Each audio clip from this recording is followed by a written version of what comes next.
barakatuh. Cet après-midi, Inch'Allah ta'ala, nous allons la consacrer, bi'idhnillahi ta'ala wa a'unih, à un sujet d'une importance capitale. Ça concerne le mariage, mais aujourd'hui, Inch'Allah, on va surtout insister sur ce que l'on pourrait qualifier de la dimension spirituelle du mariage. Dans un premier temps, je voudrais insister sur deux ou trois petites choses en termes de terminologie pour qu'on puisse comprendre. Alors, quand je parlerai de mariage, j'entends à la fois la procédure par laquelle on se marie, mais aussi la vie de couple qui en résulte. Quand je parlerai de spiritualité, j'entendrai ce rapport direct entre Allah subhanahu wa ta'ala et le croyant, et ce, quel que soit le domaine de vie concerné. La spiritualité ne concerne pas seulement les actes cultuels tels que as-salat et as-sawm, elle doit concerner tout ce que le croyant et la croyante font tous les jours. Et je voudrais là aussi m'attarder sur une notion très importante, à savoir l'adoration d'Allah subhanahu wa ta'ala. Allah subhanahu wa ta'ala dit: je n'ai créé les djinns et les hommes que pour qu'ils m'adorent. Pour qu'ils m'adorent. C'est-à-dire que la vie entière de l'individu doit être consacrée à l'adoration d'Allah subhanahu wa ta'ala. Or, les actes cultuels, les 5 prières quotidiennes, la prière du vendredi, le jeûne du mois de Ramadan, le pèlerinage, ça ne concerne qu'une partie minime de la vie de chacun d'entre nous. Or Allah subhanahu wa ta'ala dit bien pour qu'il m'adore, c'est-à-dire tout le temps. Cela veut dire que cette notion d'adoration doit aller au-delà des actes purement cultuels. Elle doit concerner tous les faits et gestes de l'individu. Le prophète, et c'est pour cela qu'Allah subhanahu wa ta'ala dit dans un autre verset, dit en vérité, ma salat, mes actes de dévotion, ma vie et ma mort appartiennent à Allah, Seigneur de l'univers.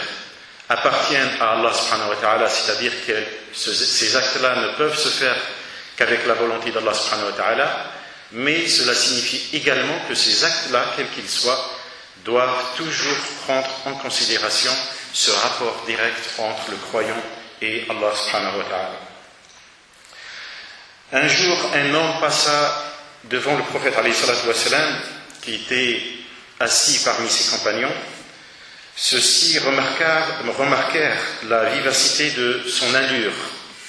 Alors ils dirent au prophète alayhi salatu wa salam, si celui-là se mettait au service d'Allah, c'est-à-dire ils ont vu que ce jeune homme était fort, et donc ils ont dit au prophète alayhi salatu wa salam, si seulement celui-là se mettait au service d'Allah. Le prophète alayhi salatu wa salam a répondu, s'il est sorti pour nourrir ses enfants, il est au service d'Allah. S'il est sorti pour bien s'occuper de ses vieux parents, il est au service d'Allah. S'il est sorti pour subvenir à ses besoins, il est au service d'Allah. Par contre, s'il est sorti par ostentation et orgueil, il est au service de Shaitan. Dans un autre hadith, le prophète alayhi salatu wa salam dit, et ça a un lien direct avec notre sujet, un dinar que tu dépenses dans le chemin d'Allah, un dinar que tu dépenses pour affranchir un esclave, un dinar que tu donnes en aumône à un pauvre, et un dinar que tu dépenses au profit de ta famille, de tout cela, ce dernier te vaudra la plus grande récompense. Et pourtant, lorsqu'on dépense pour sa famille, on a tendance à penser que c'est normal, que c'est évident. Bien sûr que c'est normal, mais ce n'est pas une raison pour ne pas considérer cet acte comme un acte spirituel grâce auquel Allah subhanahu wa ta'ala nous récompense. Donc, le musulman est en adoration tout le temps.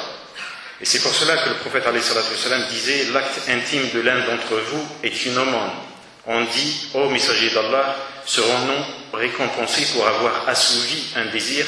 Le prophète alayhi salatu wa salam répondit, ne commettrait-on pas un péché si on y parvenait de façon illicite? De même, si on le fait de façon licite, on est récompensé. Et donc, Pour toutes ces raisons, Allah subhanahu wa ta'ala qualifie les croyants en ces termes: ceux qui, debout, assis, couchés sur leur côté, invoquent Allah et méditent sur la création des cieux et de la terre, disant: notre Seigneur, tu n'as pas créé cela en vain, gloire à toi, garde-nous du châtiment du feu. Et tout comme l'adoration d'Allah subhanahu wa ta'ala doit se trouver dans tout, l'adoration de Shaitan peut également prendre plusieurs formes, et elle peut se trouver partout. Elle se fait à travers l'abandon à la passion, comme le dit Allah: ne vois-tu pas celui qui a fait de sa passion sa divinité? C'est-à-dire que la passion peut devenir une espèce de divinité qu'on adore. Elle peut être le culte de l'argent, comme le dit le prophète alayhi salatu wa salam: malheur à l'esclave du dinar, à l'esclave du dirham et à l'esclave du vêtement. Si on lui en donne, il est content, et si on ne lui en donne pas, il est mécontent. Quel malheureux trébuchant s'il était piqué par une épine, puisse-t-il ne jamais réussir à la retirer. Et tels les vases communicants, plus on est sous l'emprise du diable, plus faible sera notre foi et notre servitude à Allah subhanahu wa ta'ala. Conséquence, soit on est partiellement détourné de la foi, soit on l'est totalement, qu'Allah nous préserve de l'un et de l'autre. Deuxième chose, concernant le mariage.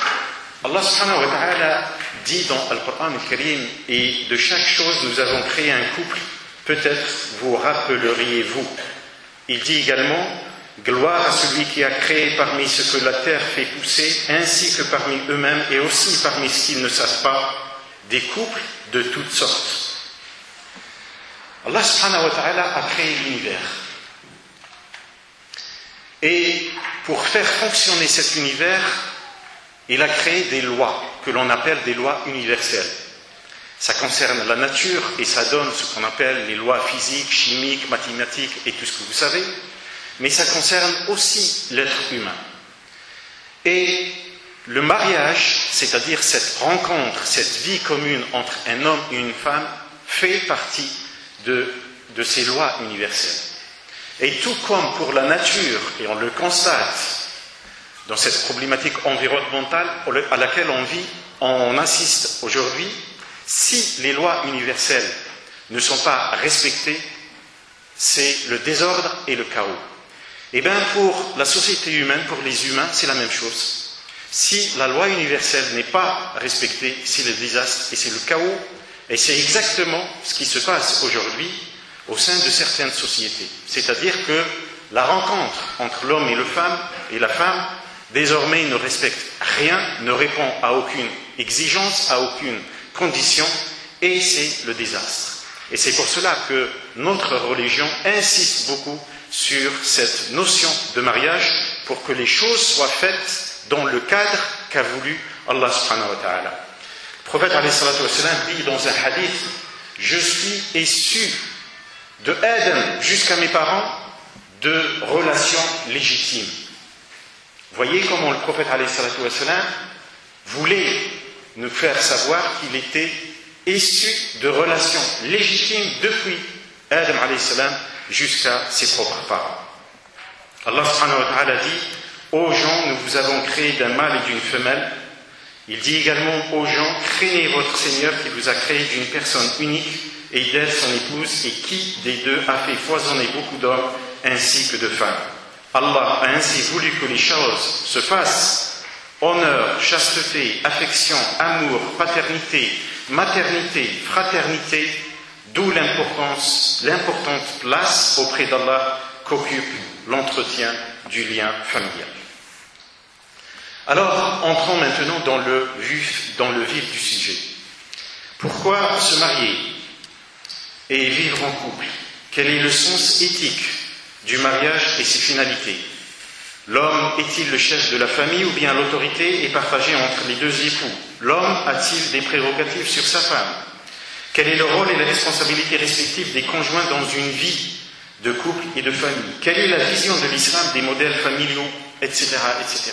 Quelle est l'importance d'avoir des enfants? Comment gérer sa vie familiale? Voici les questions auxquelles nous sommes tous confrontés, mais en réfléchissant concernant le mariage et concernant la vie de couple, mais en réfléchissant sur la manière de répondre à toutes ces questions, j'étais confronté à chaque fois à la grande question: pourquoi les conflits conjugaux? C'est-à-dire, quand on regarde les objectifs d'un mariage, ce sont tous des objectifs nobles. Alors pourquoi ces conflits conjugaux qui, souvent malheureusement, aboutissent à la rupture du lien du mariage? Ainsi donc, le mariage qui commence par une quête presque spirituelle, des mois et des mois, voire des années, on est à la recherche de la perle rare. On trouve, on se prépare, on dépense, on est heureux, joyeux, on se marie, on vit ensemble, on se découvre véritablement. Et là, pas toujours, mais souvent la déception, l'incompréhension. La femme qui se plaint de son mari, le mari qui se plaint de sa femme, l'époux et ou l'épouse qui se plaignent de leurs beaux-parents respectifs, les beaux-parents qui dénigrent leur beau-fils ou leur belle-fille, etc., etc. Ensuite, tout fatalement, le conflit, la confrontation et le drame. Tout le monde connaît les droits et les devoirs de chacun. Personne ne peut prétendre ne pas les connaître. Beaucoup d'entre nous peuvent facilement citer les versets coraniques et les hadiths du prophète alayhi salatu wa salam concernant le mariage et la vie de couple. Tout le monde sait que les hommes et les femmes raisonnent de manière différente. Tout le monde, toutes et tous sont donc conscients des conséquences inévitables de toutes ces différences naturelles voulues par Allah dans son infinie sagesse. Tout le monde est conscient de la nuisance de certaines traditions, de certains réflexes. À partir de là, il est malheureux de constater le nombre faramineux de divorces, ou du moins l'étendue des conflits conjugaux. Autant le mariage constitue le vœu le plus cher de tout un chacun, autant, paradoxalement, l'échec de la vie conjugale constitue la hantise de tous les esprits. Le drame familial, quel qu'il soit, est malheureusement à la hauteur de l'importance du mariage. Le but, donc, aujourd'hui, Inch'Allah ta'ala, est de montrer que toutes ces approches sont nécessaires mais insuffisantes. De montrer que l'approche spirituelle constitue un complément vital. Pour cela, il va falloir que je montre que le mariage, que je démontre que le mariage, quoi qu'on dise, est aussi un acte spirituel. Bien évidemment, je vais me baser sur des textes, quand je dis texte, c'est-à-dire soit versets coraniques, soit hadith du prophète alayhi salatu wa salam, que quasiment tout le monde connaît, mais aujourd'hui, le but est de pouvoir les lire autrement. Voilà ce que je vous propose cet après-midi. C'est une autre lecture de ces textes dont vous connaissez une grande partie. Quelles sont les différentes facettes du mariage et leurs limites? Pour que je puisse montrer que l'approche spirituelle est vitale pour le mariage, pour la réussite du mariage, il va falloir que j'explique quelles sont les autres approches et il va falloir que je démontre que ces approches-là sont insuffisantes. Le mariage est un projet. Et comme tout projet, il faut des objectifs. Un projet, c'est une situation actuelle, une situation ciblée et une méthode pour aller de la situation actuelle, initiale, à la situation ciblée. Donc, avec comme objectif, c'est réussir la vie de couple. Sauf que nous ne sommes que des êtres humains, limités dans nos compréhensions des choses. Et donc, forcément, tout projet humain est faillible. Parce que l'être humain, par définition, est un être faillible. Ce qui signifie que les objectifs, mais aussi les méthodes, sont généralement insuffisamment définis. Donc vous conviendrez que cette relativité des choses est forcément, fatalement, source de problèmes. Donc le mariage est un projet, mais comme nous ne sommes que des êtres humains, ce projet est forcément relatif, faible, et donc forcément il y aura des conséquences négatives. Le mariage est un contrat. Il y a deux parties. Et le lien entre eux, ce qu'on appelle le mariage, est un lien contractuel. Et d'ailleurs, en arabe, on dit aqdun nikah, le contrat de mariage. Un contrat nécessite deux conditions. La transparence, comme dans tout contrat, le mariage, il faut qu'il soit transparent.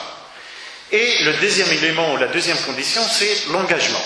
C'est-à-dire, lorsqu'on signe un contrat, on s'engage à respecter et à appliquer les clauses de ce contrat. Sauf que lorsque le mariage n'est conçu que comme deux partenaires contractuels, l'un qui prend et l'autre qui prend en charge et l'autre qui sert, l'échec est inévitable, surtout à notre époque. Le mariage doit donc aller au-delà de cette simple dimension contractuelle. Les droits et les devoirs, on les connaît tous, mais ça ne suffit pas. Il faut aller au-delà des droits et des devoirs. Lorsque la femme se plaint de son mari, celui-ci répond qu'il assume tous ses devoirs de chef de famille, notamment sur le plan matériel. Il n'y a pas de problème. De même, lorsque le mari se plaint de sa femme, celle-ci rétorque en avançant qu'elle accomplit toutes ses tâches ménagères. Donc si on réduit le mariage à cette simple dimension contractuelle, l'échec est inévitable. Bien que l'islam définisse clairement les droits et devoirs de chacun des deux conjoints, il est dangereux de ne tenir compte que de l'aspect purement juridique des textes. Il y a là une double faute souvent grave, une faute d'interprétation et une faute d'application.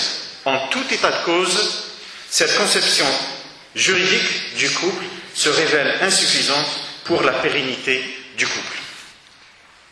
Le mariage est la rencontre de deux univers différents, parfois antagonistes. Ce qui nécessite normalement, pour que le mariage réussisse dans ce cas-là, deux choses. La première, c'est la tolérance. Et il faut tolérer l'autre parce qu'il est différent. Un homme et une femme, déjà, biologiquement parlant et psychologiquement parlant, sont différents. Et ensuite, chacun vient d'un contexte différent. D'une famille avec peut-être des traditions, des coutumes, des raisonnements différents. Donc, il faut tolérer l'autre. Et la deuxième condition, c'est la recherche du compromis et de l'équilibre. C'est-à-dire que dans un couple, normalement, on doit passer notre temps à rechercher le compromis. Or, dans la réalité, la tolérance n'existe pas, que ce soit dans ce domaine ou dans d'autres. La tolérance réelle, il y a une fausse tolérance dans la réalité, mais la tolérance réelle n'existe pas. Celle qui consiste seulement, la tolérance qui existe, c'est celle qui consiste seulement à supporter l'autre parce que soit on est plus fort que lui, soit on n'a pas le choix. Et ça, ce n'est pas une tolérance. La tolérance que j'entends, c'est celle qui consiste à accepter l'autre parce qu'il est autre. Ce type de tolérance, donc, comporte en lui-même son échec. Par ailleurs, l'humain, par définition, est un être égoïste. On peut être bon un laps de temps, mais cette bonté est simplement liée à l'autre. Tant que l'autre ne dit rien, tant que l'autre ne réagit pas, on reste bon. Mais à partir du moment où l'autre réagit, résiste, là, la véritable facette de l'individu se manifeste. Souvent donc, l'égoïsme l'emporte sur le respect et finit sur le reste, sur le respect du contrat, et finit par briser le couple. Le mariage est une chose humaine. Et qui dit chose humaine, c'est-à-dire quelque chose de relatif, non absolu. Donc forcément des aléas, des imprévus, des erreurs, des faiblesses, des fautes. Et c'est aussi la rencontre du rationnel et de l'émotionnel. C'est-à-dire le couple, c'est la rencontre de deux. À la fois on crée un contexte que l'on doit gérer rationnellement, par exemple gérer le budget. Mais en même temps, le couple, ce n'est pas que ça, ce n'est pas seulement une gestion d'une famille, c'est aussi des relations humaines entre deux individus. Et du coup, il y a forcément, fatalement, l'émotionnel. Et quand le rationnel et l'émotionnel se rencontrent, c'est le volcan. Le mariage est un système vivant, c'est presque un être vivant. Et un être vivant se caractérise par deux choses. Un, l'évolution, c'est-à-dire il évolue, il grandit, comme un être humain, comme un arbre. Il grandit. Et en grandissant, il se transforme. Et le couple, c'est pareil. Il commence d'une certaine façon, et après, dans le temps, il évolue, et en évoluant, il se transforme. Et cette transformation, elle est inévitable. Elle est inévitable. Cette transformation peut avoir lieu, par exemple, sur le plan matériel. C'est-à-dire, on commence avec un petit salaire, par exemple, et puis petit à petit, le salaire augmente. Et cette augmentation a forcément son impact sur la vie du couple. Par exemple, le niveau d'instruction. On commence par un niveau d'instruction, et après on évolue, et cette évolution du niveau d'instruction a forcément un impact sur le couple. Par exemple, la religiosité, c'est-à-dire que lorsqu'on se marie, on est à un certain niveau de la religion, et puis peut-être petit à petit on se rapproche de la religion. Alors si ce rapprochement de la religion ne se fait pas de la même manière chez l'un et chez l'autre, forcément il y a un impact négatif sur le couple. Et donc, cette évolution du couple nécessite autre chose, c'est l'ajustement. C'est-à-dire il faut avoir la capacité d'ajuster son couple à toutes ces formes d'évolution.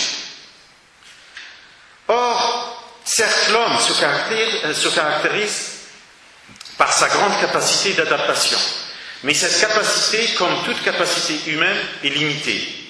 Si on endure en attendant que l'autre change, cela risque d'aboutir à l'échec si l'autre ne change pas, justement. Si on cède sur certains points, en espérant que l'autre fera de même, cela risque d'aboutir à l'échec si l'autre ne concède pas.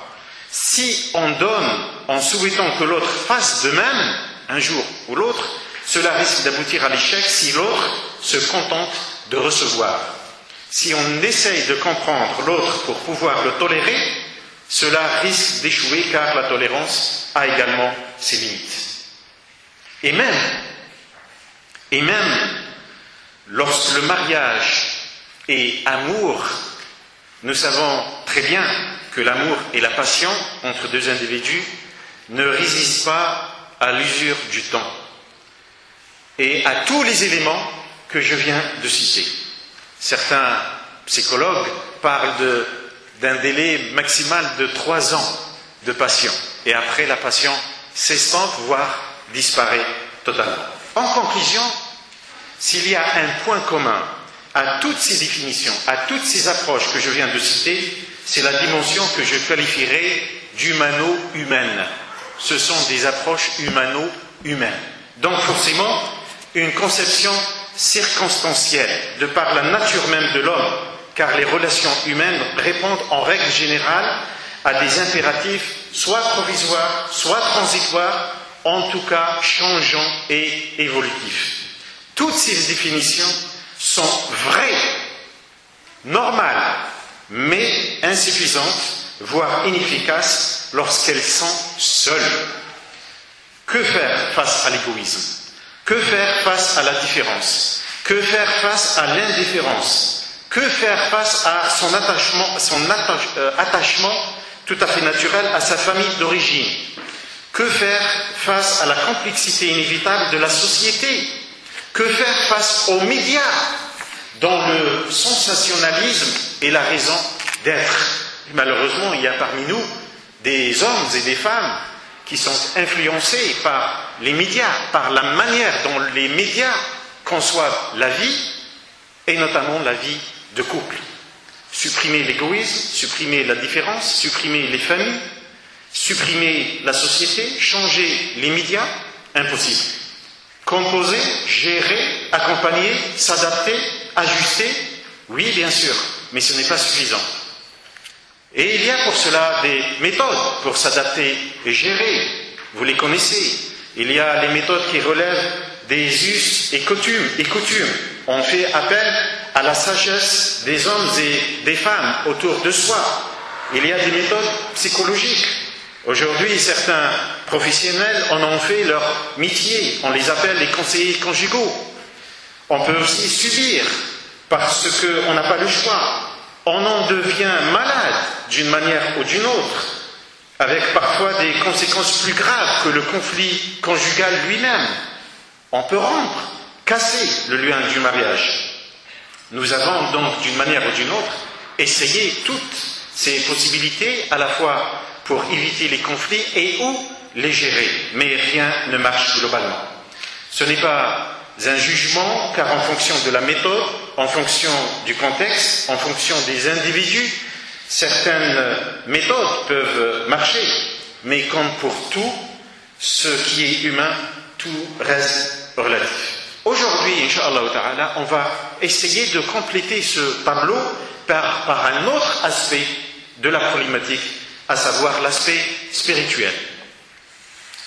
Ma modeste contribution inscrit donc le mariage et la vie de couple, dois-je dire peut-être la vie en couple, dans une démarche spirituelle. Elle n'intervient pas sur les droits et les devoirs de chacun des deux conjoints, même si elle fait appel au même texte, mais sur la manière dont il faut concevoir et le mariage et la vie de couple. C'est cette conception des choses qui va nous éclairer à la fois sur les problèmes et sur leurs solutions. Je vous demande donc un effort, un exercice, à savoir garder cette logique à l'esprit au fur et à mesure de ma modeste intervention. J'arrive donc à la conception spirituelle du mariage à travers les textes. On vient de voir que tout est relatif et qu'il manquait quelque chose pour enrober l'ensemble des aspects. Quel est donc le moyen qui transcende la relativité des choses, des comportements, des attentes, des esprits, qui va au-delà de tout cela? Le moyen qui fait éviter la frustration et la déception, donc le conflit. Une seule réponse, Allah subhanahu wa ta'ala. Faire les choses, non pas pour telle ou telle attente, non pas pour tel ou tel objectif seulement, mais aussi pour obtenir la satisfaction d'Allah. C'est ça la spiritualité. C'est ça la démarche spirituelle dans laquelle il faut inscrire le mariage. Lorsqu'on commence à avoir l'intention de se marier, on pense à tout, au conjoint, comment le choisir, à sa famille, à la maison, à l'équipement, au mobilier. On pense au trousseau, on pense même aux enfants, le nombre, voire même le sexe des enfants que l'on souhaite. Bref, à tout sauf à l'essentiel, à savoir se rapprocher d'Allah subhanahu wa ta'ala à travers le mariage et à travers la famille qui en résulte. Autrement dit, les concevoir comme moyen pour satisfaire Allah subhanahu wa ta'ala, et de quelle manière? Vous savez, la vie d'ici est éphémère. Un jour ou l'autre, quelle que soit la manière dont on l'aura vécue, elle s'arrêtera brusquement, sans prévenir. À ce moment-là, seuls nos actes nous accompagneront à la tombe. Ni famille, ni argent, ni pouvoir, ni loi. À ce moment-là, nous comprendrons, mais il sera trop tard, que le meilleur investissement dans cette vie aurait été la préparation de l'autre vie. Cette préparation ne s'acquiert pas par les maisons, les voitures, l'amour, la liberté, et je ne sais quoi, même s'il s'agit de choses tout à fait légitimes, à condition qu'elles ne soient pas entachées de haram, mais par la satisfaction d'Allah subhanahu wa ta'ala dans tout ce que nous faisons ou nous ne faisons pas. Le bonheur du musulman sur terre se mesure au degré de son obéissance à Allah subhanahu wa ta'ala. La liberté du musulman sur terre se mesure au degré de sa soumission aux injonctions d'Allah subhanahu wa ta'ala. Nous avons le cœur apaisé si nous remplissons deux conditions. La première, si tout bien que l'on fait, nous le faisons pour Allah subhanahu wa ta'ala.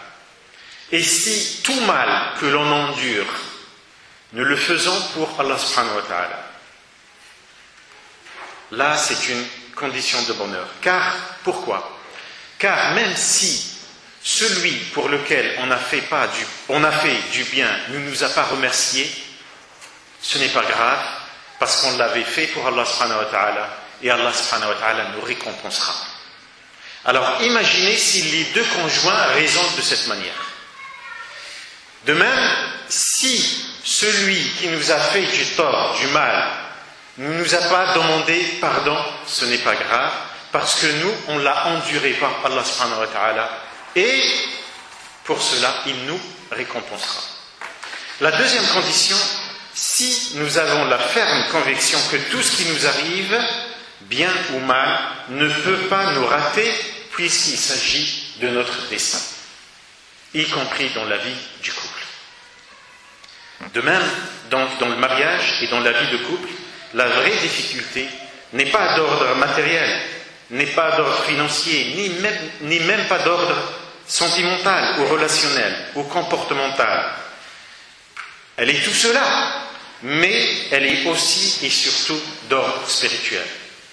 Si nous n'arrivons pas à endurer l'autre, c'est parce qu'on ne le fait pas pour Allah. Si nous sommes frustrés par l'autre, c'est parce que nous ne le faisons pas pour Allah subhanahu wa ta'ala. Car il ne suffit pas de pouvoir définir le problème, toujours est-il qu'il faut définir et mettre en œuvre la solution. Si cette solution est relative, car uniquement liée à la vie d'ici, elle risque de cesser d'être efficace à un moment et à un autre. Par contre, si elle est liée à l'au-delà, sa pérennité est assurée. Et comment atteindre un tel objectif? Une seule réponse, jihadu an-nafs, l'effort sur soi-même, le travail sur soi-même. Mais pour vous convaincre de cette démarche, il va falloir que je vous prouve que le mariage est un acte spirituel. Le mariage en tant que rencontre de deux individus qui n'étaient pas censés vivre ensemble, un homme et une femme. Alors, je vais citer un certain nombre de textes. Je vous demande deux choses. De ne pas focaliser sur le contenu des textes eux-mêmes, c'est-à-dire les règles elles-mêmes, mais aller au-delà. Et deuxième chose, avoir toujours présent à l'esprit qu'il s'agit d'injonction d'Allah subhanahu wa ta'ala et de son prophète, et que l'obéissance à ces textes-là est indiscutable. La démonstration du caractère spirituel du mariage va être faite à travers l'incitation au mariage. Comment Allah subhanahu wa ta'ala a incité au mariage? S'il a incité au mariage, c'est que c'est quelque chose de spirituel. L'importance du mariage, si Allah subhanahu wa ta'ala nous dit que le mariage est important, cela veut dire aussi que c'est un acte spirituel. Les droits et devoirs des deux conjoints, le comportement de l'un vis-à-vis de l'autre et l'importance de la récompense. Alors je commence par l'incitation au mariage. Allah subhanahu wa ta'ala dit: il est de ces signes d'avoir créé de vous des épouses pour que vous reposiez auprès d'elles, et il a assigné entre vous amour et miséricorde. Voilà bien là des signes vraiment pour les gens qui réfléchissent. Il n'y a pas plus clair. Parce que le mariage est un bienfait d'Allah sur nous. Et c'est pour cela qu'Allah subhanahu wa ta'ala dit: Allah vous a assigné de vous-même des épouses, et de vos épouses, il vous a assigné des enfants et des petits-enfants, il vous a attribué aussi d'excellentes choses. Même en cas de pauvreté, Allah subhanahu wa ta'ala promet de faire de ce mariage un moyen qui mène à la richesse et à l'aisance. À condition, comme tout acte spirituel, à condition que l'intention soit présente.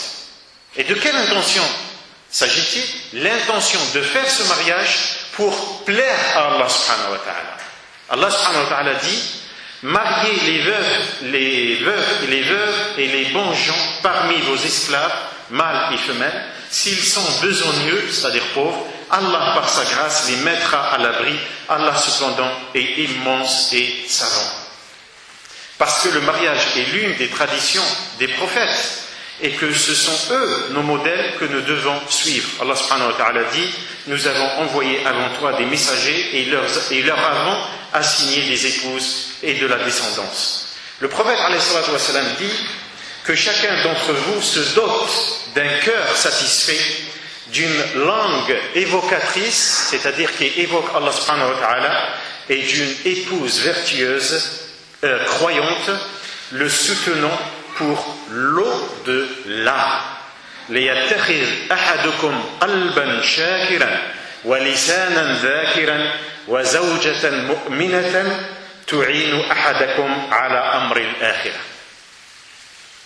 Là aussi, le texte est un peu plus clair. Vous voyez comment le prophète alayhi salatu wa salam a associé l'adoration d'Allah subhanahu wa ta'ala au mariage avec une épouse croyante qui aide son mari pour préparer le delà.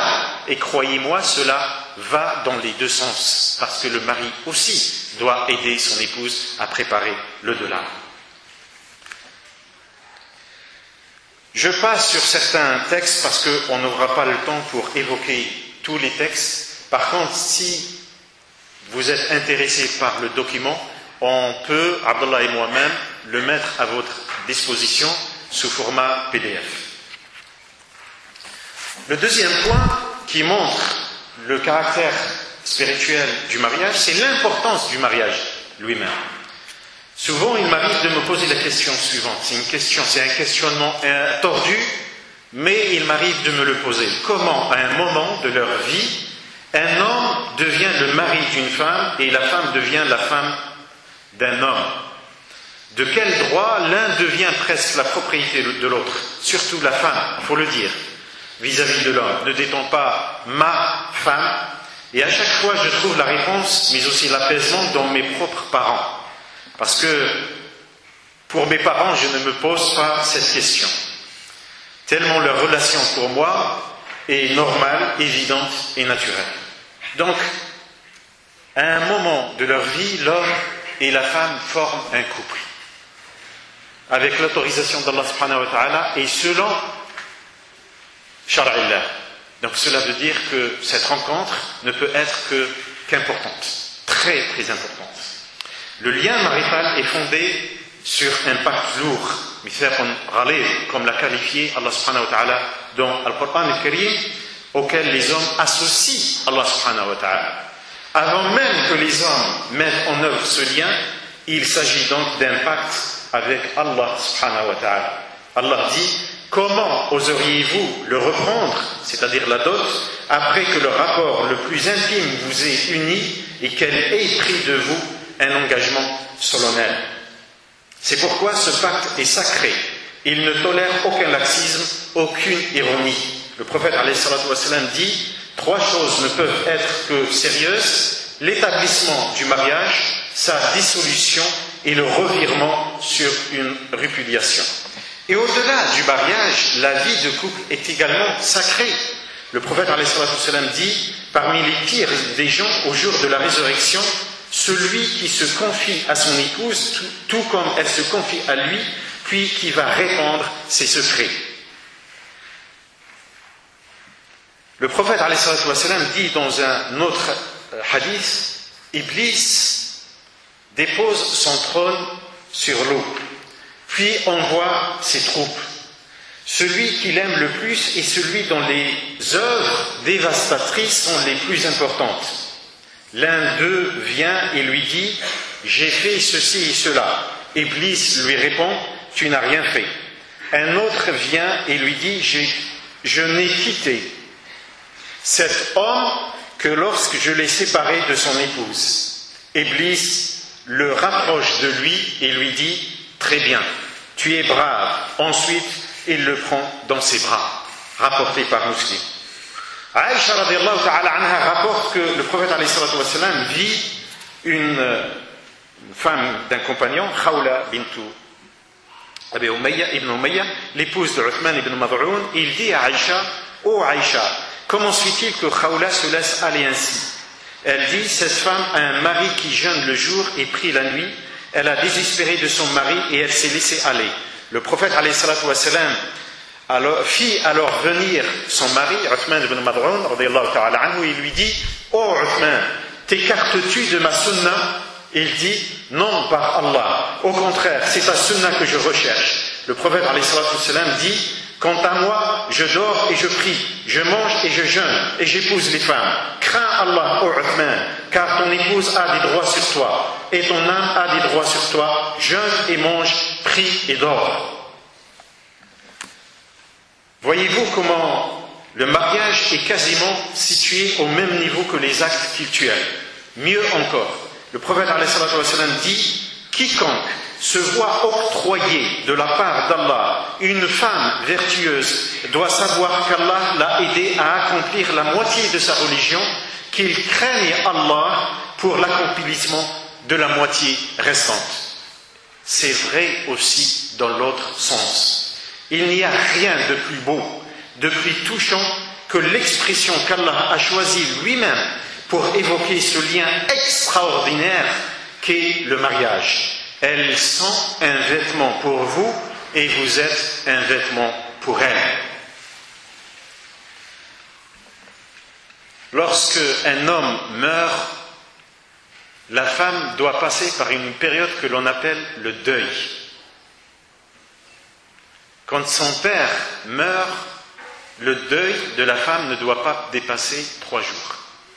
Quand son époux meurt, le deuil dure 4 mois et 10 jours. Certes, le deuil de la femme veuve a un premier objectif, c'est la période de viduité, al-idda, pour être sûr qu'elle n'est pas enceinte, pour qu'elle puisse se remarier par la suite.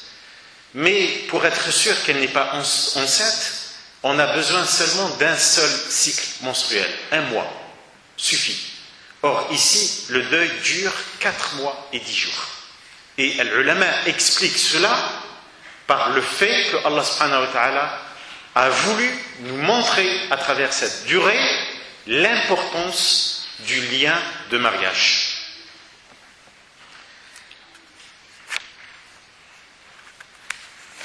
Encore une fois, il s'agit là de paroles d'Allah et de propos de son messager alayhi salatu wassalam. Il n'y a pas mieux pour mettre en évidence l'énorme importance de ce pacte appelé mariage. Et parce que le mariage est important, il faut tout mettre en œuvre pour qu'il puisse se réaliser dans les meilleures conditions possibles par rapport à la religion et qu'il puisse se pérenniser dans le temps. L'islam nous a enseigné comment le faire. Troisième point à travers lequel je vais essayer de montrer que le mariage est un acte spirituel d'une importance capitale, c'est justement les droits et les devoirs. Lorsqu'on analyse les versets et les hadiths parlant du couple, on s'aperçoit qu'au-delà de la simple rencontre de 2 individus, il s'agit d'un véritable contexte spirituel directement lié à Allah subhanahu wa ta'ala. Bien entendu, la dimension droits et devoirs dans ces versets et hadiths est plus qu'importante.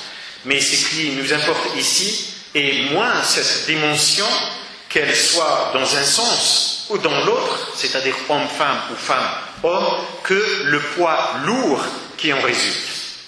D'abord, je voudrais commencer par un hadith général, mais vraiment général. Ça concerne l'homme, ça concerne la femme, ça concerne le couple, mais ça concerne aussi d'autres contextes. Le prophète alayhi salatu wa sallam dit: vous êtes tous des bergers et vous êtes tous responsables de l'objet de votre garde.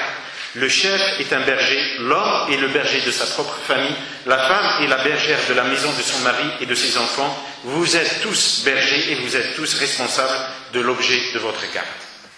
Concernant les droits et les devoirs, l'époux, le prophète alayhi salatu wa sallam dit: je vous enjoins, s'adressant aux hommes, je vous enjoins, je vous ordonne de bien agir avec les femmes, car elles sont des captives, awan, chez vous, rapporté par Al-Bukhari. Dans un autre hadith, il confirme cela en disant: personne ne viendra le jour du jugement avec un péché plus énorme que l'ignorance de son épouse. Dans un autre hadith, il dit: les meilleurs d'entre vous, en s'adressant aux hommes, sont les meilleurs avec leurs femmes, et je suis d'entre vous le meilleur avec les miennes. Voyez comment le prophète alayhi salatu wassalam dit dans ce hadith que le meilleur homme, c'est celui qui est bon avec son épouse. Et il en donne la preuve, il dit: je suis le meilleur d'entre vous parce que je suis le meilleur d'entre vous avec mes épouses. Dans un autre hadith, il dit, alayhi salatu wassalam, par Allah, je mets sévèrement en garde ceux qui s'en prennent aux droits des faibles, la femme et l'orphelin. Abu Huraira radiyallahu ta'ala anhu rapporta que le messager d'Allah avait dit: celui qui croit en Allah et au jour dernier ne doit pas porter atteinte à son voisin, et je vous recommande de prendre soin de vos femmes. Et ce même s'il s'agit de petites attentions. Le prophète a souligné l'importance des petits gestes lorsqu'il avait dit, en parlant de la charité, en encourageant les musulmans à être charitables, même le morceau de nourriture que vous mettez dans la bouche de votre femme. C'est-à-dire même la nourriture que l'homme procure à sa femme est considérée comme une charité pour laquelle il est récompensé. Sauf que le prophète, il aurait pu dire même la nourriture que vous procurez à vos femmes. Il aurait pu dire même la prise en charge alimentaire aux autres que vous faites au profit de vos femmes. Non, il n'a pas dit ça comme cela.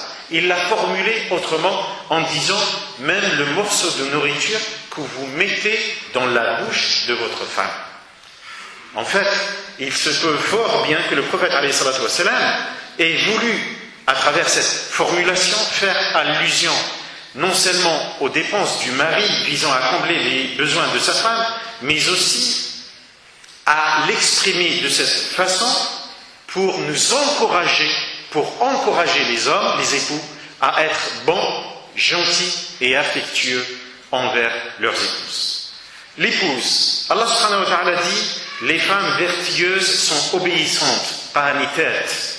Obéissantes ici veut dire obéissantes à leur mari. Et protègent ce qui doit être protégé pendant l'absence de leur époux avec la protection d'Allah. Ceci est confirmé par le hadith du prophète alayhi salatu wa salam.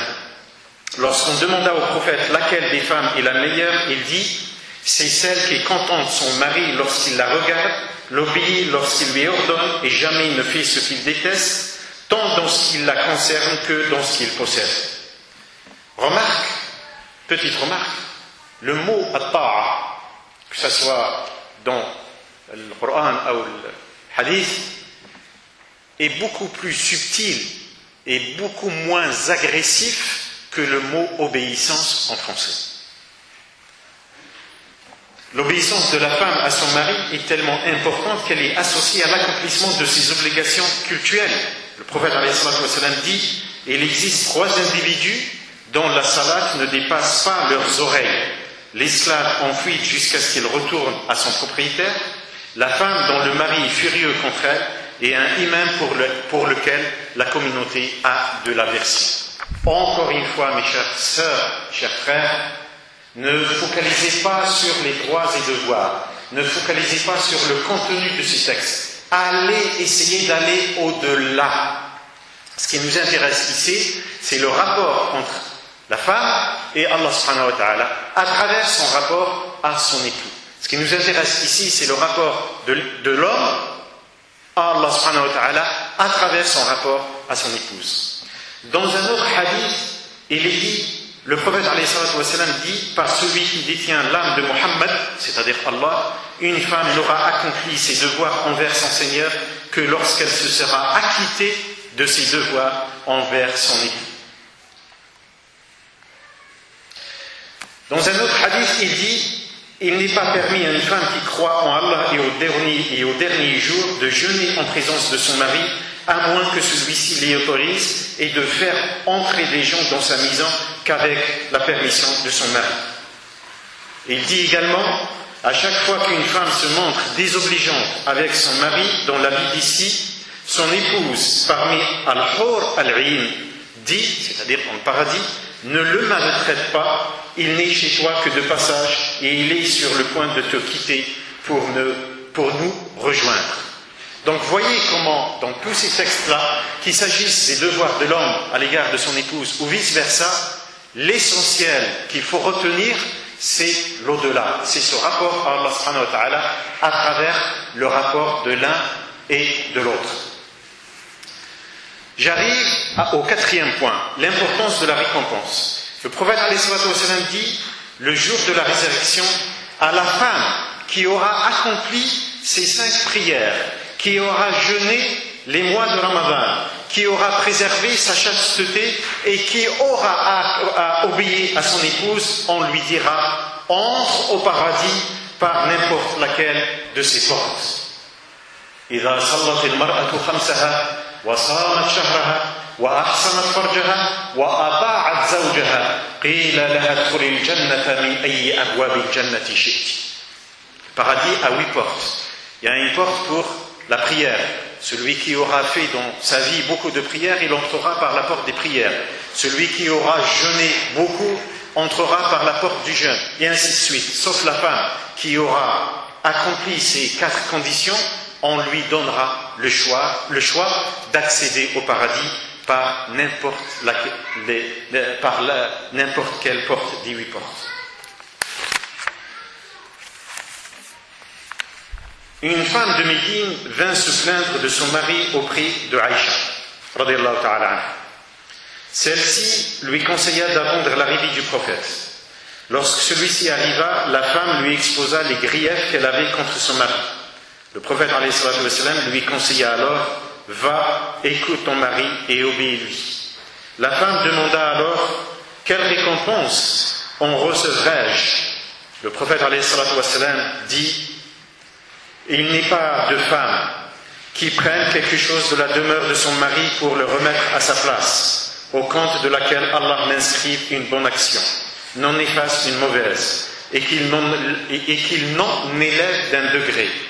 Il n'y a pas de femme qui soit enceinte de son mari sans qu'elle reçoive la même récompense que celui qui veille la nuit, c'est-à-dire qui passe sa vie à prier la nuit. Jeûne le jour, c'est-à-dire qui passe sa vie à jeûner le jour, et combat dans la vie d'Allah. Et il n'est pas de femme en accouchant qui ne reçoive la récompense d'un affranchissement, et de même lorsqu'elle allait son enfant, lorsqu'elle serve son enfant, un héros dans le ciel l'appelle et lui dit « Ô femme, tu n'as plus à te préoccuper de tes œuvres passées, recommence un nouveau compte pour ce qui te reste de ta vie. » Aïcha radiyallahu ta'ala anha, tellement émerveillée par cette bonne annonce, dit au prophète alayhi salatu wa sallam, les femmes ont tout reçu. Et vous, les hommes, que vous reste-t-il? Le prophète alayhi salatu wa sallam dit quasiment la même chose. Il a été rapporté qu'Asma bint Yazid radiyallahu ta'ala anha, une noble femme, vint voir le prophète alayhi salatu wa sallam alors qu'il était parmi ses compagnons et lui dit ceci: pour toi, ô messager d'Allah, je sacrifierai mon père et ma mère. Fidaka abi wa ummi. C'était une expression que les Arabes disaient à l'époque aux gens pour qui ils avaient beaucoup d'estime et de respect. Je suis l'envoyé des femmes auprès de toi. Et sache qu'aucune femme se trouvant à l'est ou à l'ouest, ayant su ma venue ou ne l'ayant pas su, est d'accord avec moi sur le fait qu'Allah t'a envoyé pour les hommes ainsi que pour les femmes. Nous avons, c'est-à-dire nous autres les femmes, cru en toi et en ton Seigneur qui t'a envoyé.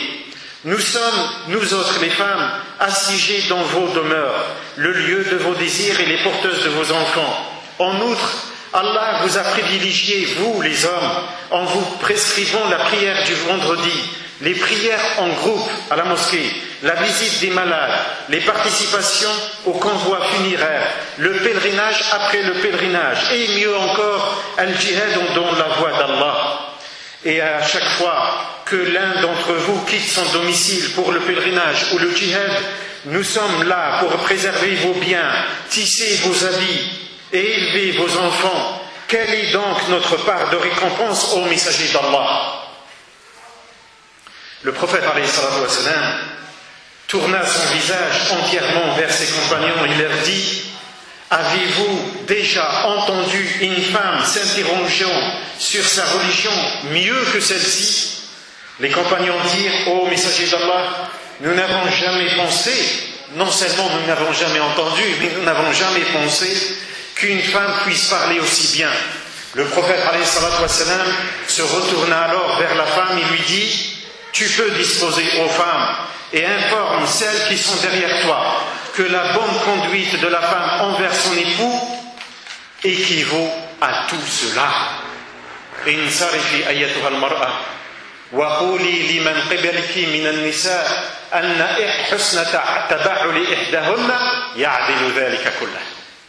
C'est-à-dire quand la femme a un bon comportement avec son mari, c'est comme si elle faisait tous les jours les 5 prières à la mosquée. C'est comme si elle faisait tous les vendredis la prière à la mosquée. C'est comme si elle visitait tous les malades qu'elle connaissait. C'est comme si elle participait à tous les convois funéraires. Et c'est comme si elle accomplissait chaque année le pèlerinage à Mecca. Et c'est comme si elle participait au djihad fi sabilillah. Et tout ceci en ayant un bon comportement à l'égard de son époux. Et en restant chez elle.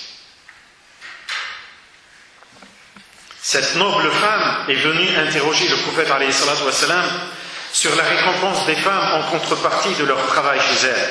Le prophète lui a appris que la femme qui prend en charge son foyer assure le confort de son mari, le conforte quand il traverse des périodes difficiles, l'accueille avec choix lorsqu'il rentre, lui laisse le dernier mot en cas de désaccord, garde ses secrets, le remercie pour tout bienfait venant de sa part, le conseille en cas de besoin, traite en bien sa famille. Ainsi, le mari lui fait confiance et se consacre à ses missions, l'esprit tranquille. Cette attitude de la part de la femme équivaut au djihad dans la voie d'Allah et dépasse de loin l'influence qu'elle pourrait avoir à travers sa beauté, sa noblesse ou ses diplômes.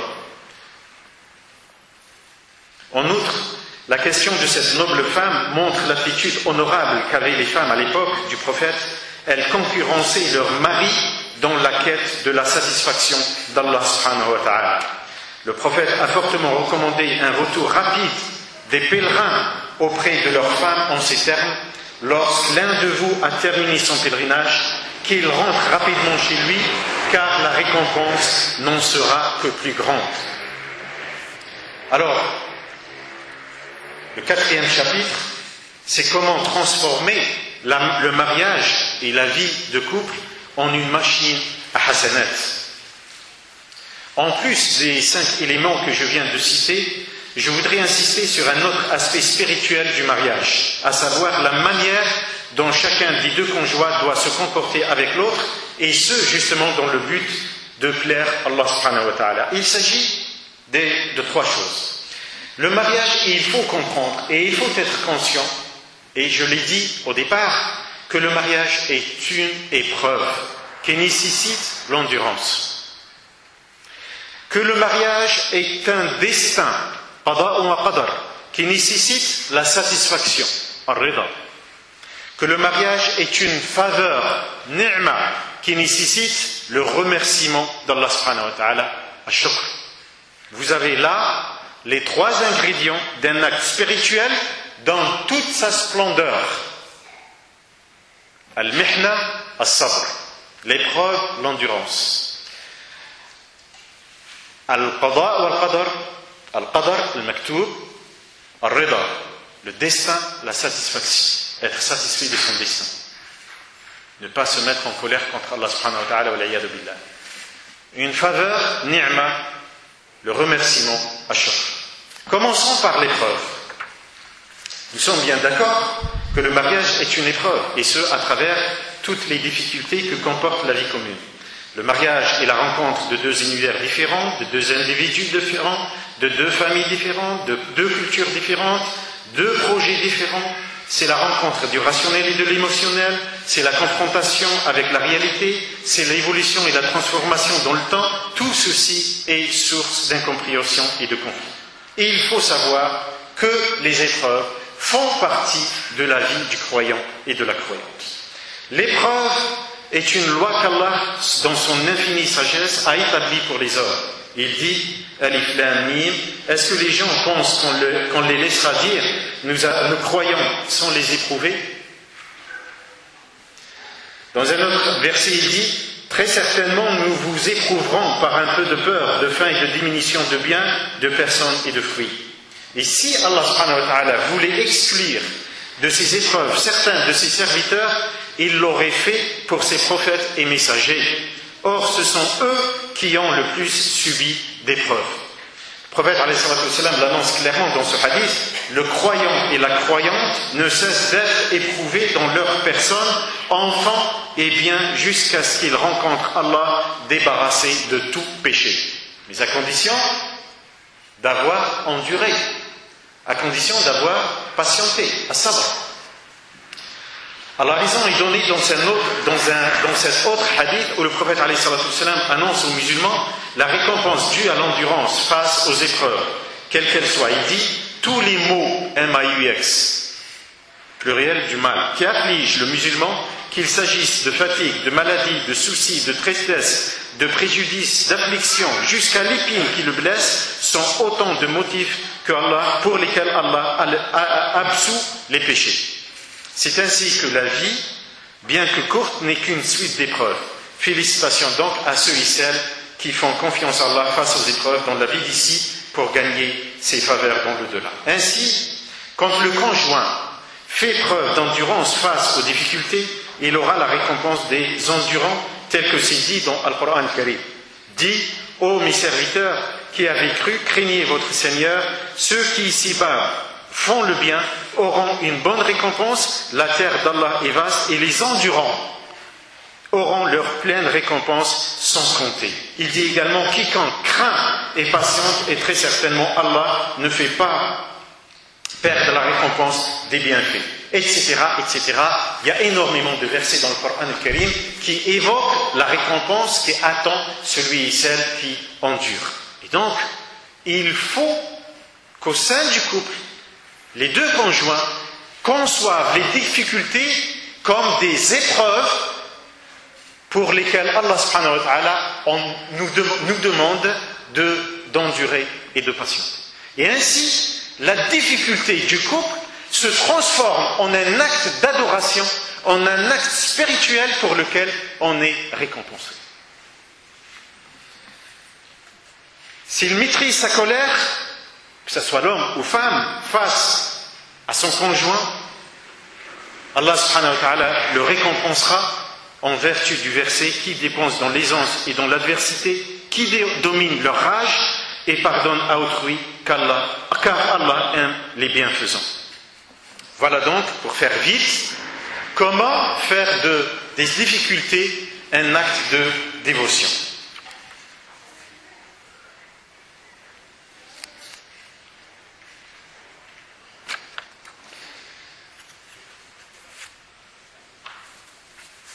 Il y a aussi, dans ces épreuves-là, un autre aspect auquel il faut faire attention. C'est les différences entre les conjoints. Et ces différences-là, malheureusement, sont source de deux attitudes négatives. Ce qu'on appelle la mauvaise conjecture, c'est-à-dire su'adhan, le doute, et les mauvais propos. Alors, concernant le doute, Allah subhanahu wa ta'ala dit, ô vous qui avez cru, évitez de trop conjecture sur autrui, car une partie de la conjecture est péché, et n'espionnez pas. C'est-à-dire, le principe, c'est au contraire avoir une bonne opinion de l'autre et non le contraire. Alors imaginez, cette règle est générale. Et donc, entre les deux conjoints, il faut qu'elle soit de mise, il faut qu'elle soit mise en œuvre. Le prophète alayhi salatu wassalam dit, méfiez-vous des conjectures. La conjecture est en effet le langage le plus mensonger. Ne tâtonnez pas, n'espionnez pas, ne vous enviez pas et ne vous haïssez pas mutuellement. Soyez, ô serviteurs d'Allah, des frères. Une règle générale, encore une fois, qu'il faut que les conjoints se l'appliquent à eux-mêmes. Commentaire donc, s'il nous est ordonné de ne pas médire les autres, de ne pas avoir a priori de doute à leur sujet, il va de soi que le premier qui doit en bénéficier, c'est bien son conjoint.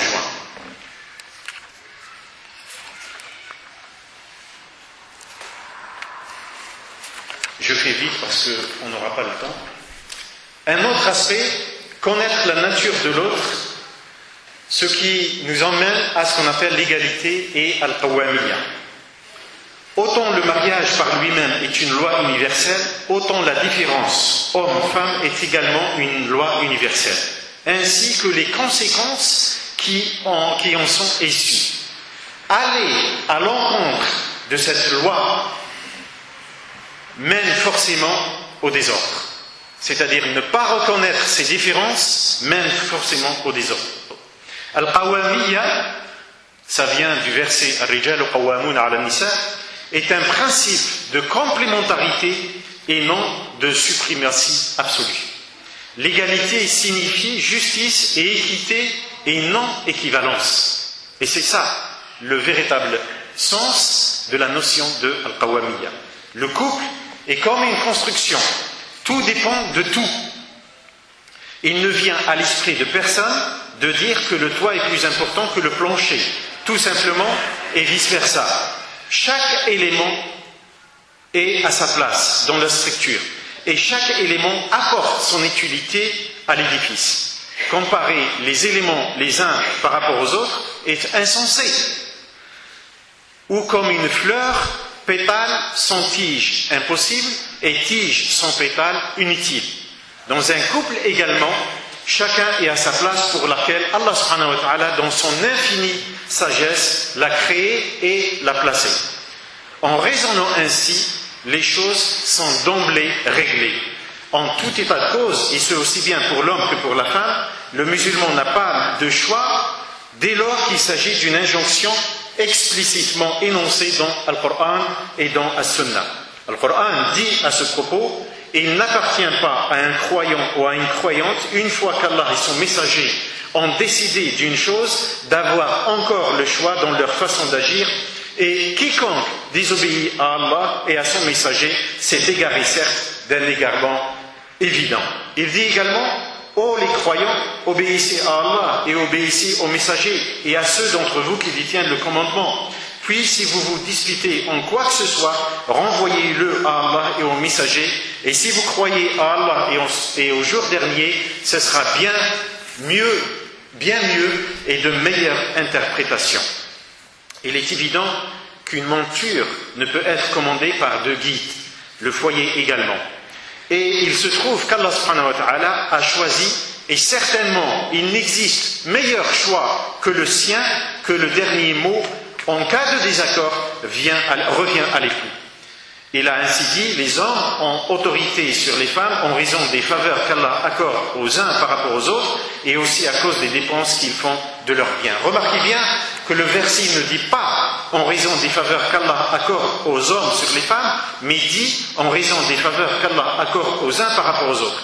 Cela signifie tout simplement que l'homme dispose de certaines qualités dont la femme ne dispose pas, telles que l'endurance, la robustesse face aux épreuves, tout particulièrement extérieures, et que la femme dispose d'autres qualités que l'homme ne dispose pas, telles que l'affection et la tendresse. Ainsi, l'obéissance de la femme à son mari ne signifie nullement sa dévalorisation, car Allah dit: le plus noble d'entre vous auprès d'Allah est le plus pieux, celui qui obéit à Allah subhanahu wa ta'ala et qui le craint, et non le plus noble d'entre vous auprès d'Allah est celui qui détient le pouvoir au foyer. Et il se peut que la femme obéissante soit plus proche d'Allah subhanahu wa ta'ala que son époux. Par ailleurs, Allah a créé l'homme et la femme et les a distingués par de notables différences pour en faire deux êtres complémentaires. Donc cette notion de Qawwamiyya comporte cette notion de complémentarité. Et j'entends le mot distingué ici aussi bien dans sa signification différenciée que dans sa signification honorée. C'est pourquoi autant la femme a horreur de voir en son époux une femme, autant l'homme a horreur de voir en son épouse un homme. Que chacun garde donc sa place pour laquelle Allah l'a créé.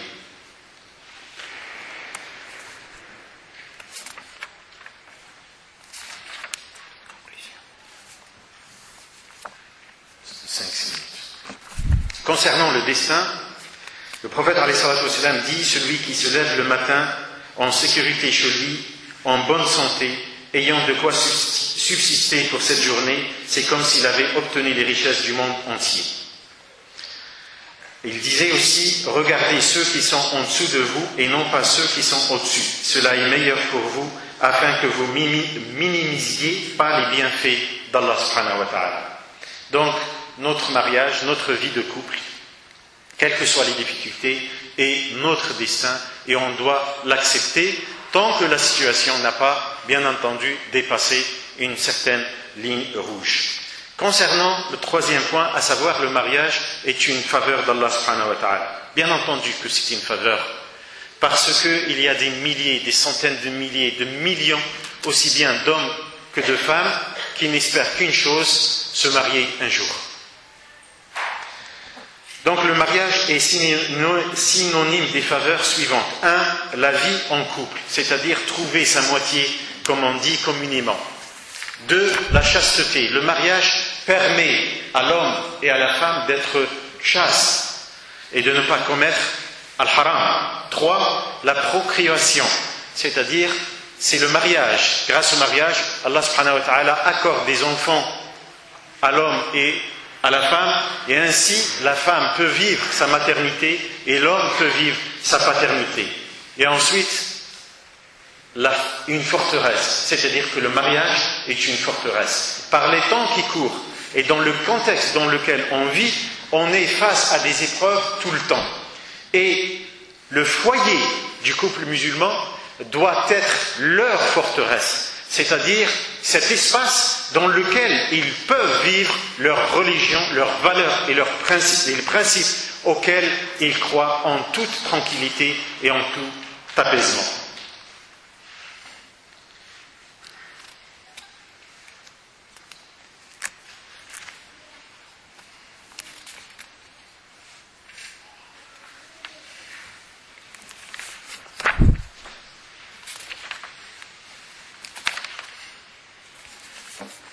Conclusion. Spirituel, c'est bien choisir, et on l'avait vu. Tout cela signifie deux choses. Choisir signifie deux choses. Le mariage, une fois fait, doit servir à pérenniser le couple et non pas à répondre à la question « a-t-on fait le bon choix ou pas ?»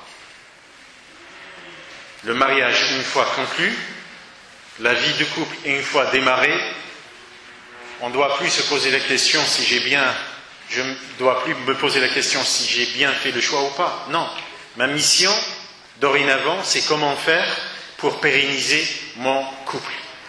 Et comme je viens de l'expliquer, toutes les approches sont nécessaires, mais la seule motivation qui permet la pérennité du couple, c'est cette motivation qui transcende la vie matérielle, qui va à l'au-delà. Deuxième chose, cela signifie également que l'on doit tout mettre en œuvre pour faire le bon choix avant le mariage et non après. Et le bon choix, et Abdallah il y a quelques semaines l'avait expliqué, c'est celui qui repose sur la religion. On choisit l'autre essentiellement pour sa religiosité, à condition d'avoir un projet commun. On peut bien sûr rétorquer à cette remarque qu'il est impossible d'être certain de son choix pour diverses raisons. C'est-à-dire, on fait l'effort de bien connaître l'autre avant le mariage. Sauf que ce n'est pas toujours possible.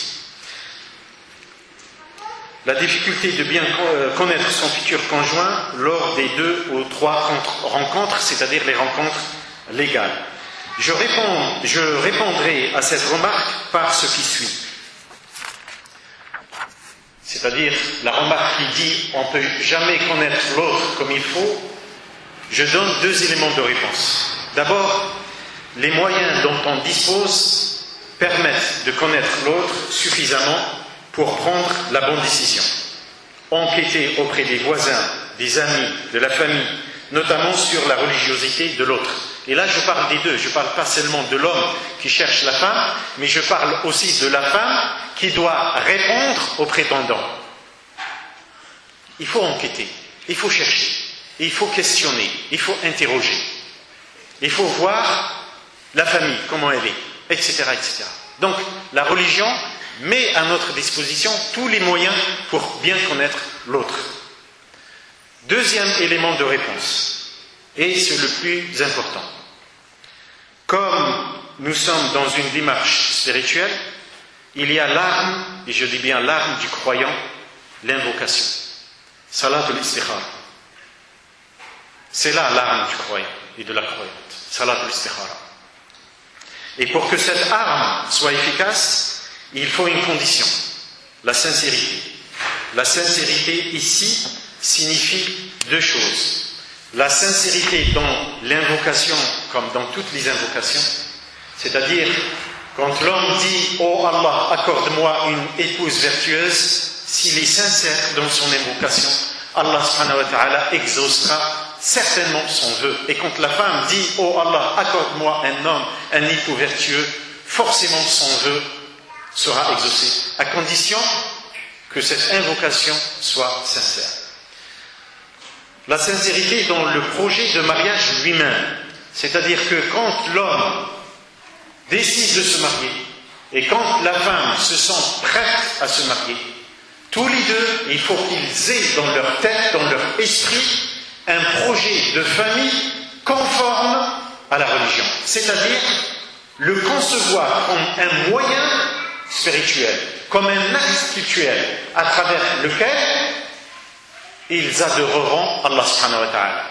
On ne peut pas imaginer une seule seconde si l'un d'entre nous est sincère dans ses invocations et s'il est sincère dans son projet de mariage, on ne peut pas imaginer une seule seconde qu'Allah subhanahu wa ta'ala ne leur facilite pas leurs projets et leurs objectifs. Impossible.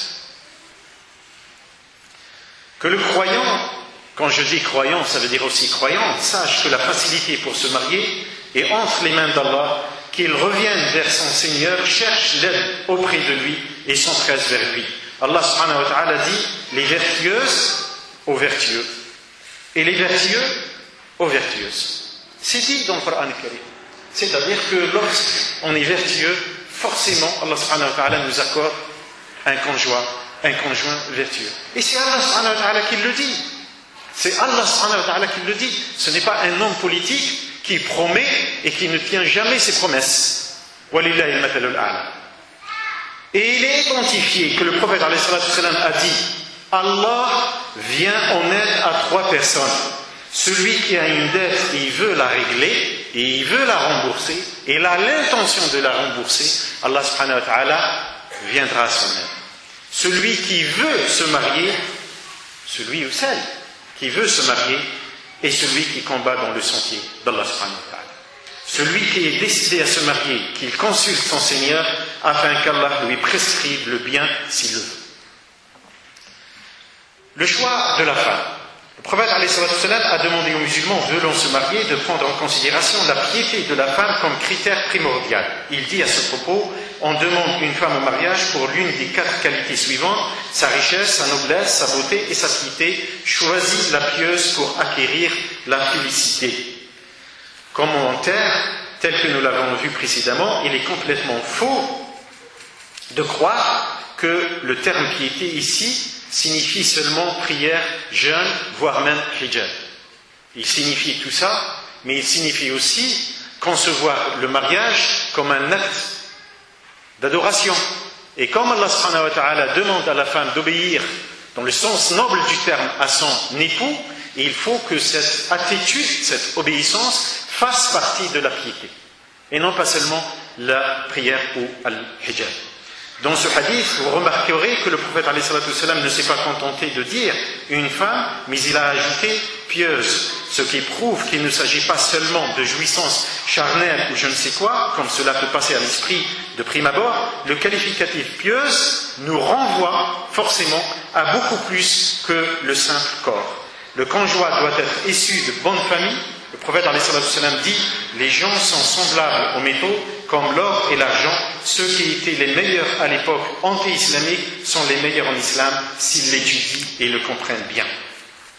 Le choix de l'homme maintenant. Le prophète alayhi salatu wassalam dit lorsque celui dont vous agréez la religion et le caractère, c'est-à-dire le prétendant qui demande à un homme la main de sa fille, si cet homme-là remarque chez ce candidat la religion, la pratique religieuse et le bon caractère, vous demande la main de votre fille, mariez-les quand votre fille veut se marier avec lui, c'est-à-dire il faut l'accord de la femme, bien entendu.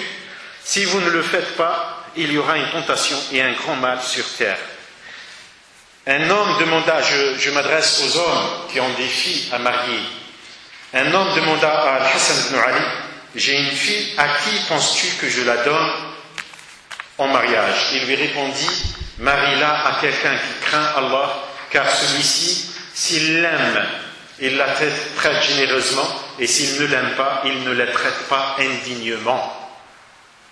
Le tuteur, le représentant de la femme, doit choisir pour la femme dont il est chargé un mari vertueux et honnête. Il faut savoir que la responsabilité de l'homme vis-à-vis de sa famille quant à l'application des préceptes de la religion est grande. Al-Qur'an dit à ce sujet, ô vous qui avez cru, préservez vos personnes et vos familles d'un feu dont le combustible sera les gens et les pierres, surveillés par des anges rudes, durs, ne désobéissant jamais à Allah en ce qu'il leur commande et faisant strictement ce qu'on leur ordonne. L'homme doit donc apprendre à sa femme par la sagesse et la bonne exhortation les recommandations de la religion et ses injonctions, et c'est vrai aussi dans l'autre sens. Et d'ailleurs, le prophète alayhi salatu wassalam, dans un hadith, rend hommage à cette femme qui se lève la nuit pour prier. Elle demande à son mari de se réveiller. Il ne veut pas, elle l'asperge d'eau pour qu'il se lève et prie comme elle. Alors là, j'ai une anecdote que j'aime bien raconter à chaque fois, mais je n'ai pas le temps pour le faire. Le rôle des parents, ça aussi, c'est très important. Je le dis. Hormis l'interdiction de toute forme de fréquentation, l'islam a institué un autre garde-fou, al-wali. Al-wali, c'est le représentant ou le tuteur de la femme. Car Allah sait que la femme est exposée aux abus. Quel est donc le rôle de l'wali? Son rôle est de s'assurer qu'aucune relation, ne serait-ce qu'une rencontre avec sa fille, n'est possible hors mariage, que l'intention du prétendant soit bonne, que son comportement soit conforme à notre religion. Pour cela, il est religieusement et moralement tenu de s'informer au sujet du prétendant. Malheureusement, peu de pères assument aujourd'hui cette mission comme il se doit. Leur rôle est devenu strictement symbolique. Ils ne font que valider au dernier moment le choix de leur fille. Si le mariage d'une femme sans l'accord de son wali est nul et non avenu, en vertu des deux hadiths du prophète alayhi salatu wassalam, nul mariage sans le wali et deux témoins de bonne moralité, toute femme qui s'est mariée sans l'accord de son wali, son mariage est nul, cela indique justement la responsabilité immense qu'endosse al-wali. Il faut savoir que pour le mariage, l'islam a prévu un système intégral avec toutes les étapes nécessaires, y compris la possibilité que la démarche n'aboutisse pas. Alors, je ne vais pas m'attarder sur la procédure, mais c'est pour vous dire qu'un mariage, dès le départ, doit se faire conformément à la religion. Dès le départ, c'est-à-dire avant même le mariage. Si le départ est non conforme à la religion, comment voudriez-vous que ce mariage réussisse? Comment voudriez-vous qu'Allah subhanahu wa ta'ala bénisse et le mariage et la vie de couple qui en résulte? Donc, il est du rôle et du devoir de chacun d'entre nous, il faut veiller à ce que le mariage se fasse conformément à la religion dès le départ, avant même la conclusion du mariage. Donc, j'ai parlé du fait de bien choisir. Deuxième conclusion, c'est le projet. Il faut que les deux conjoints essayent d'avoir un projet commun. Et le socle de ce projet doit être forcément la religion, c'est-à-dire satisfaire Allah subhanahu wa ta'ala et obtenir son agrément. Si les deux conjoints ont un projet identique, semblable à ce que je viens de citer, croyez-moi, Allah subhanahu wa ta'ala fera en sorte que le mariage et la famille réussissent. Troisième chose spirituelle, c'est agir. Alors oui, dire je compte chérir mon conjoint, le respecter, dialoguer avec lui, etc., etc., parce que notre religion nous le réclame, tout cela c'est bien, à condition que cette connaissance et cette intention se réalisent concrètement sur le terrain. C'est la même problématique pour l'éloignement des péchés, pour l'accomplissement des obligations cultuelles ou autres, pour as-sabr, pour l'acquisition du savoir. Il faut agir. Al-ilmu yakunu bit-ta'allum, as-sabru yakunu bit-tasabbur, al-hilmu yakunu bit-tahallum. N'est-ce pas? Eh bien, toutes ces choses-là nécessaires à la réussite du couple, il ne suffit pas, de les connaître, il ne suffit pas de promettre de les faire, il faut aussi les faire. Faire, connaître ou promettre sans faire, ça ne sert absolument à rien du tout. Et c'est pour cela que je disais dans mon introduction que les droits et devoirs, tout le monde les connaît. Mais il ne suffit pas de connaître, il faut faire. Et la meilleure façon pour faire, c'est justement d'inscrire ces droits et devoirs dans une démarche spirituelle et non pas dans une démarche de donnant. Ça ne marchera pas.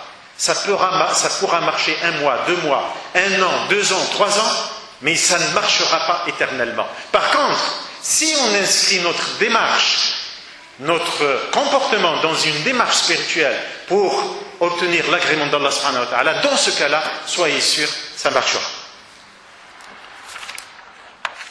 Quatrième chose, nous connaissons tous et toutes, à travers Durus, dans les mosquées, sur les chaînes de télévision, dans les livres, comment un musulman et une musulmane doivent se comporter, n'est-ce pas? Pas au sein du couple, de manière générale. Comment se comporter? Il faut dire la vérité, il ne faut pas mentir, il ne faut pas espionner, il ne faut pas critiquer, il ne faut pas médire, il faut être généreux, il faut pardonner, il faut être clément, il faut ceci, il faut cela. Ça, tout le monde le sait. Mais, je ne sais pas pourquoi, on a l'impression que cette obligation est valable uniquement à l'extérieur de sa famille. C'est-à-dire qu'il faut être comme ça avec son voisin, avec son ami, avec son collègue, avec les gens à la mosquée, etc., etc., et non pas avec son propre conjoint. Or, s'il y a un individu avec lequel on doit être bon, clément, pardonneur, généreux, etc., etc., c'est bien son conjoint. Et donc, le croyant et la croyante doivent faire de leur famille un champ d'application de toutes ces injonctions et de toutes ces recommandations qui font du croyant un vrai et sincère croyant. Il faut que la famille devienne le premier laboratoire, le premier champ d'application de toutes ces injonctions. Je finis. Mes chers frères, mes chères sœurs, nous avons dans la mort du messager d'Allah, alayhi salatu wassalam, dans les bras de son épouse Aïcha, radiyallahu ta'ala anha, un signe assez significatif. Aïcha, radiyallahu ta'ala anha, disait: une des faveurs qu'Allah m'a accordées est que le messager d'Allah mourut chez moi le jour qu'il me consacrait. Sa tête était entre ma poitrine et mon menton, et qu'Allah a mélangé sa salive et la mienne au moment de sa mort. Abdurrahman, le frère de Aïcha, tenant à la main du siwak, entra chez moi au moment où je soutenais le messager d'Allah.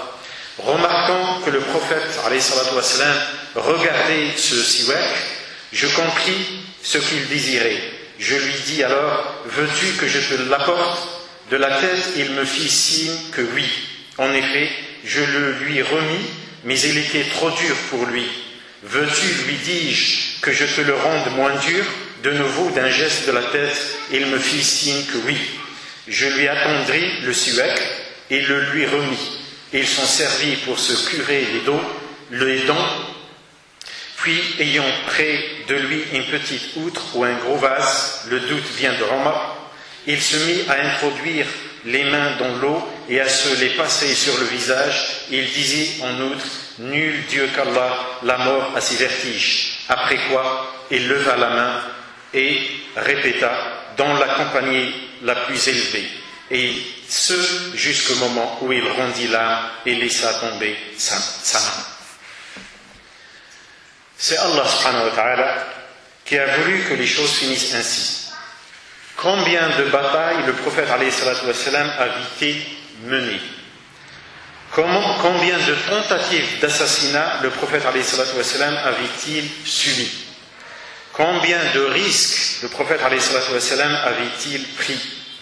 Mais malgré tout cela, Allah subhanahu wa ta'ala a voulu que le prophète alayhi salatu wassalam meure dans les bras de celle qu'il chérissait le plus, son épouse Aïcha radiyallahu ta'ala anha wa ardaha. أقول قولي هذا وأستغفر الله العظيم لي ولكم فاستغفروه تجدوه غفورا رحيما والسلام عليكم ورحمة الله.